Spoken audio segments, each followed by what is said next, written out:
They didn't disown me with anger. That would have been easier. They did it with paperwork. I stood in my childhood living room still wearing civilian clothes that didn't quite fit right yet. Muscle memory doesn't disappear when the uniform does. You just stop being told what to do. My deployment had ended 3 weeks earlier. 2 tours. Combat zones people argue about on television. Places where decisions echo longer than gunfire. I came home lighter in gear and heavier everywhere else. My parents sat on the couch. Not close, not far. Formal. My father spoke first. "You made choices we don't agree with." That was his way of saying war without saying the word. Some people love sacrifice as long as they don't have to acknowledge it. They didn't ask how I was sleeping, didn't ask what I'd seen, didn't ask who I lost.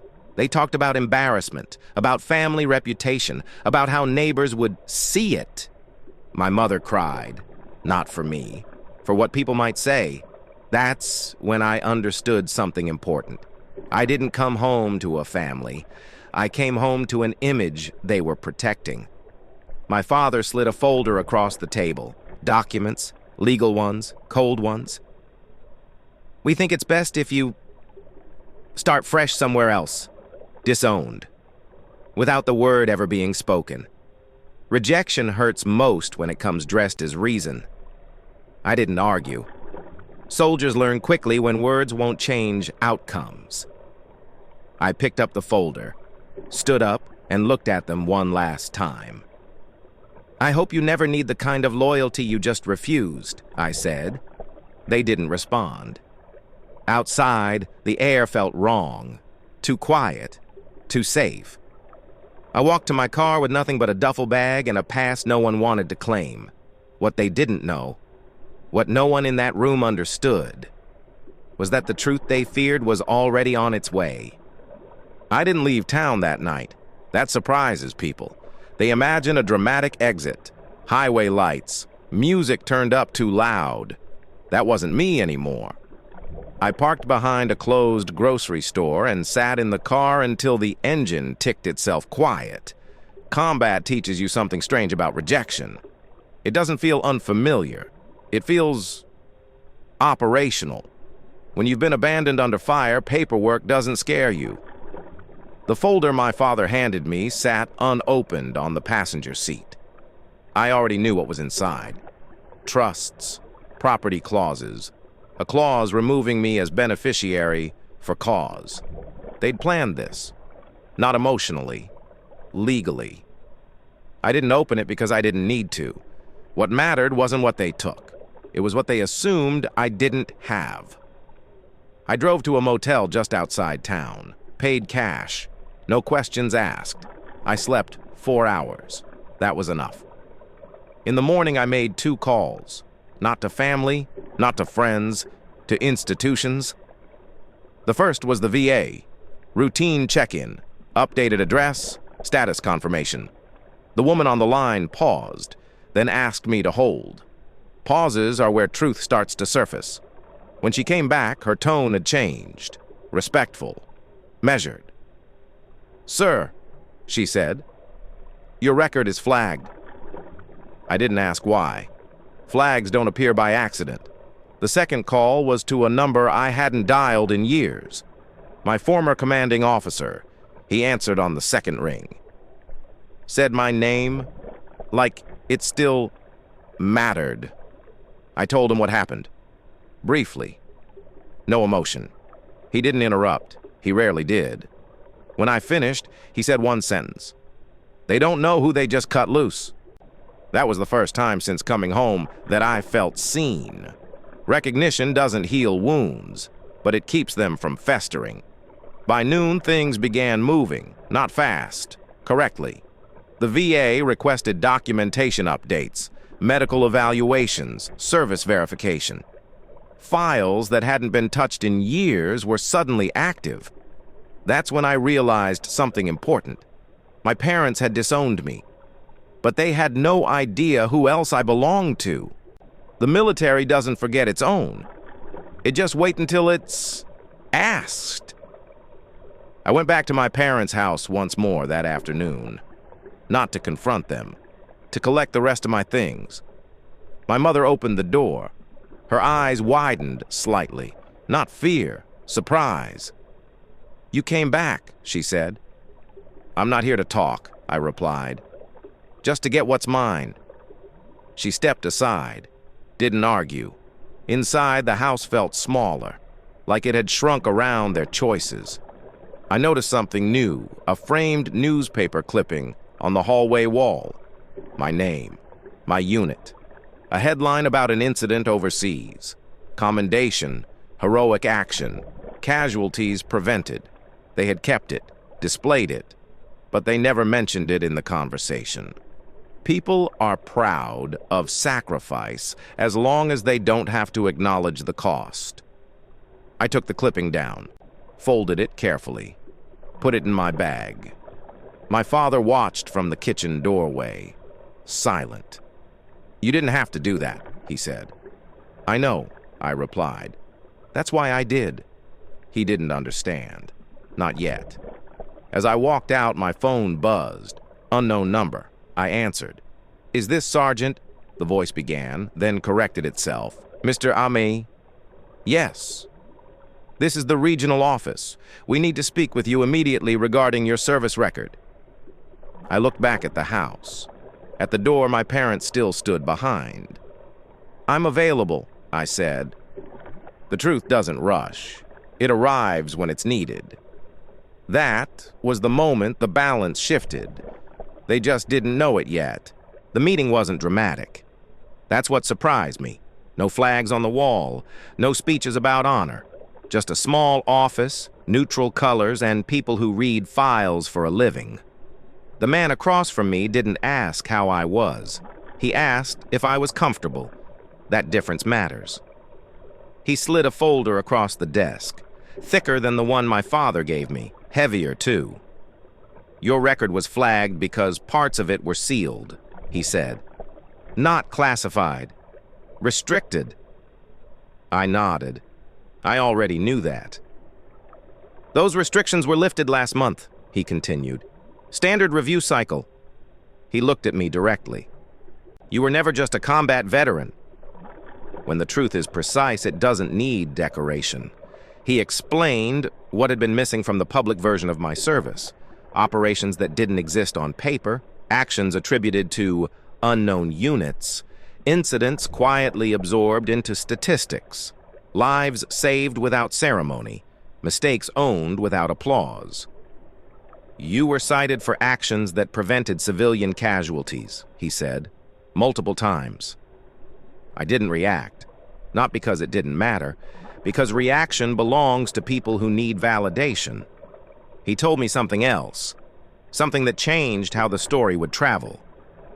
"A review board is reopening several commendations," he said. "Yours among them." I exhaled slowly. "What does that mean?" I asked. "It means the public record is about to change." Truth doesn't need defense once it's documented. I left the building with no instructions, no orders, just a sense of inevitability. By the time I reached the motel, my phone was already buzzing, not constantly, periodically. That's how important news travels. A local reporter, then another, someone from a veterans organization. I ignored them all, not out of fear, out of discipline, because once a story starts, you don't chase it. You let it come to you. That evening, I drove past my parents' neighborhood. Didn't stop, didn't slow down. I noticed cars parked outside their house, more than usual, lights on in rooms they didn't normally use. They were already explaining. People rushed to explain when they sensed the ground shifting. The next morning, the article went live. Not national, local, which is worse. Local veterans record re-examined after years of silence. No mention of my family, just facts, dates, actions, names of people who couldn't speak for themselves anymore. The tone was respectful, measured, unavoidable. By noon, the story had spread, shared by veterans groups, commented on by people who knew what the language meant. My phone rang. This time I answered. It was my mother. Her voice didn't shake, which told me she was still trying to control it. "Why didn't you tell us?" she asked. I didn't respond immediately, not because I was angry, because the question was wrong. "You didn't ask," I said. Silence, longer than usual. My father took the phone. I could hear him breathing before he spoke. "We didn't know," he said. "That's true," I replied. "You didn't." Ignorance isn't an excuse when it's chosen. He tried again. "We were worried about how it looked." I closed my eyes, not from pain, from understanding. "I know," I said. "That's why you don't get to be part of how this ends." The call ended shortly after, not angrily, decisively. That afternoon, an official notice was posted. Public, permanent. My service record was updated, commendations listed, details clarified. The same neighbors who watched me leave with a duffel bag were now reading about me on their phones. Reputation isn't built by opinion. It's built by record. I didn't return to my parents' house. I didn't need to. The story had already gone there without me. By evening, messages started arriving. Apologies, questions, invitations to talk. I declined them all, because the truth had dropped, and their faces, they'd already changed.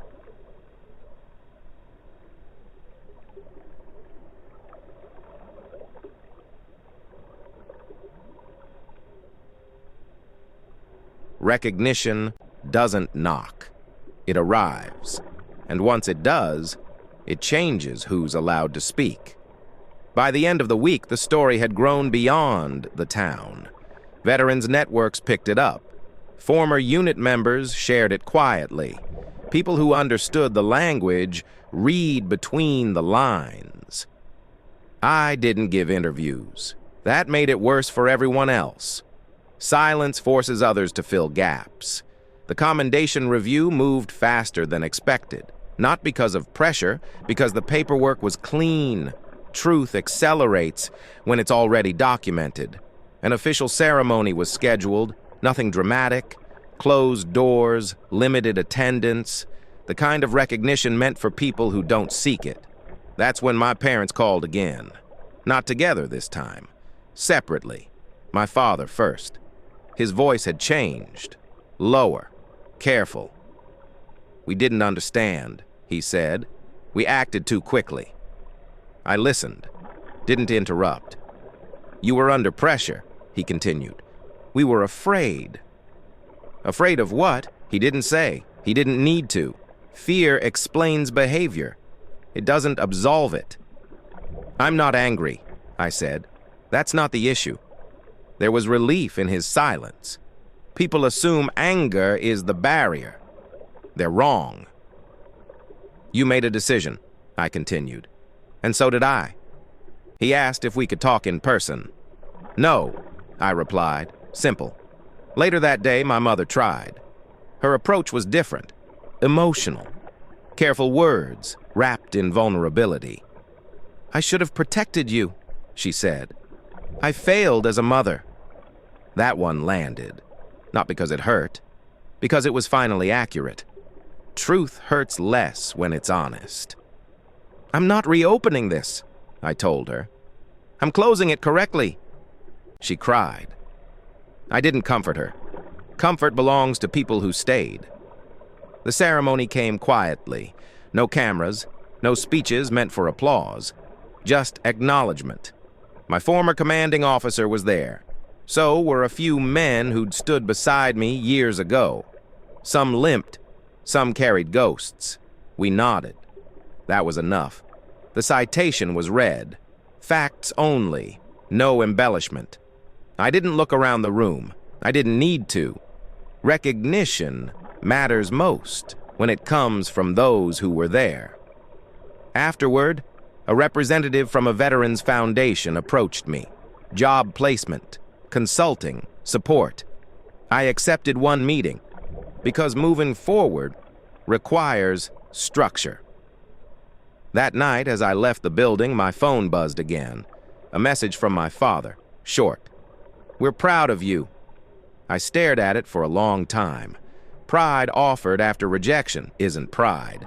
It's regret, trying to rebrand itself. I didn't reply.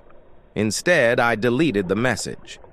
Not out of spite, out of finality, because something important had shifted. They had disowned a combat veteran. They'd done it thinking truth was optional. Now, the truth was public, permanent, and no longer negotiable. And they were realizing something far more painful. You don't get to leave a story and return when it starts to look honorable. Consequences don't arrive with noise, they settle, quietly, into routines that no longer include you. After the ceremony, life didn't change dramatically. That's what most people don't understand. There were no parades, no standing ovations at the grocery store.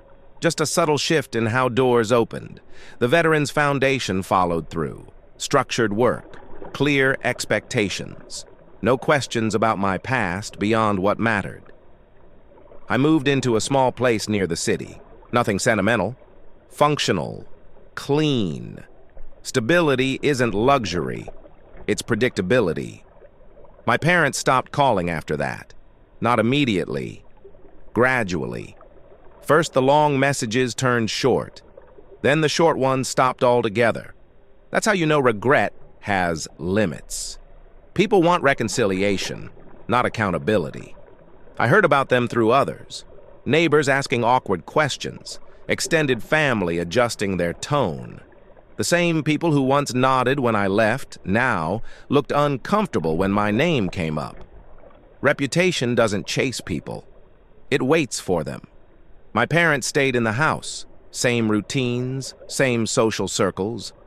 But something had changed. They were no longer narrating the story. They were reacting to it. I didn't reach out, not because I was punishing them, because I was building something else. I reconnected with men I served with, not to relive anything, to ground myself.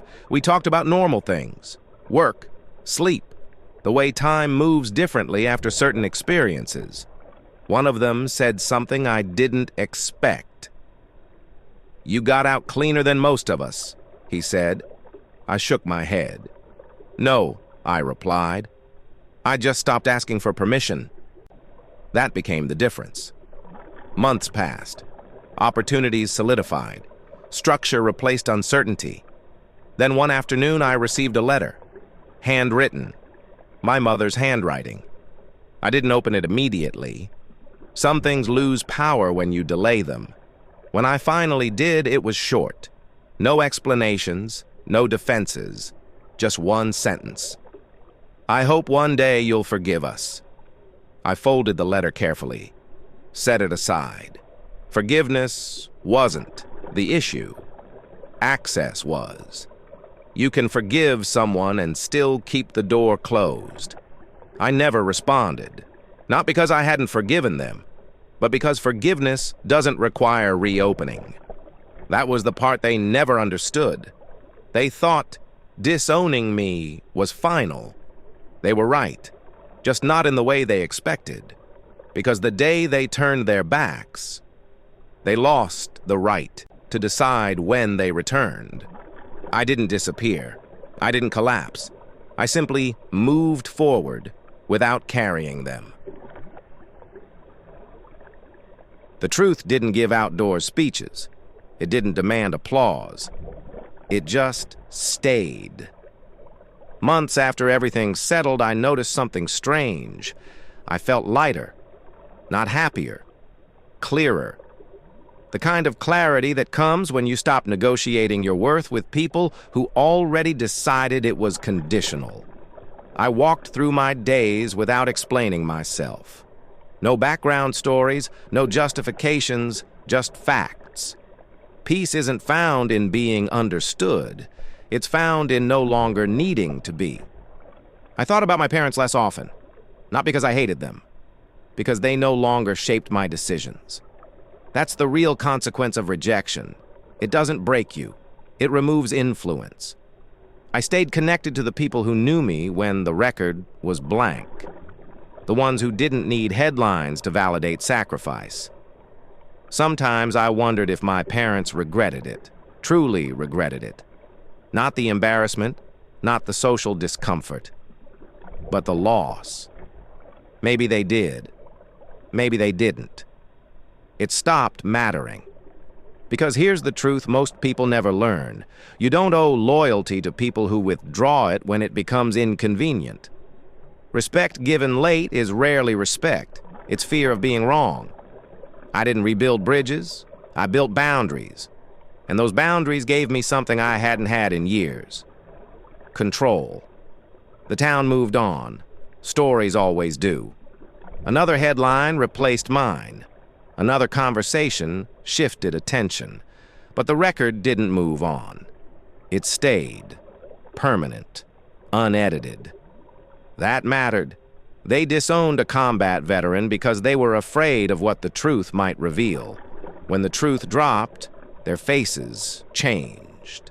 Not because I demanded it, not because I confronted them, but because truth doesn't need permission to exist. I didn't come home looking for approval. I left knowing where I stood. And that's how the story ends.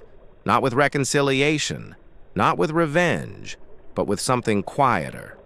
Self-respect that no one else gets to approve.